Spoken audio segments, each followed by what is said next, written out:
மத்திய ஆப்பிரிக்காவில் கோர விபத்து தங்கச் சுரங்கம் சரிந்ததில் 100க்கும் மேற்பட்டோர் பலியானதாக தகவல்.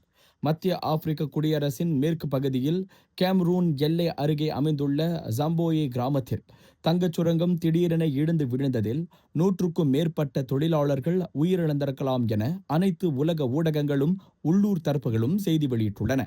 நானா மம்பேரே மாகாணத்தைச் சேர்ந்த பாபாவு நகருக்கு அருகில் உள்ள திறந்தவெளி பகுதியில் அமைந்துள்ள இச்சுரங்கத்தில் நூற்றுக்கணக்கான உள்ளூர் தொழிலாளர்கள் வழக்கம் போல பணியில் ஈடுபட்டிருந்த போதே இந்த எதிர்பாராத பேரிடர் ஏற்பட்டுள்ளது. சுரங்கப்பாதைகளின் கட்டமைப்பில் ஏற்பட்ட கோளாறு காரணமாகவே திடீரென நிலச்சரிவு ஏற்பட்டுள்ளதாகவும் இதுகுறித்து நீதித்துறை விசாரணைக்கு உத்தரவிடப்பட்டுள்ளதாகவும் அப்பகுதி அரசு தரப்பு தெரிவிக்கிறது.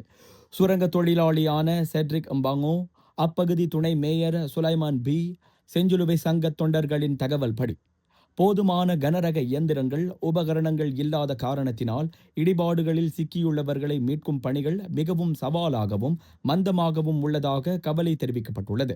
இதனிடையே விபத்து நடந்த பகுதிக்கு அருகில் உள்ள கேம்ரூன் நாட்டு மருத்துவமனைகள் காயமடைந்தவர்களை ஏற்பதற்கான நடவடிக்கைகளில் இறங்கியுள்ளன.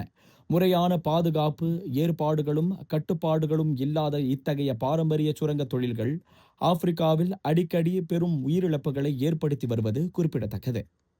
இந்த செய்தியை பெருமையுடன் வழங்குவது தரமும் சுவையும் நிறைந்த மை மாமாஸ் பப்படம்ஸ்.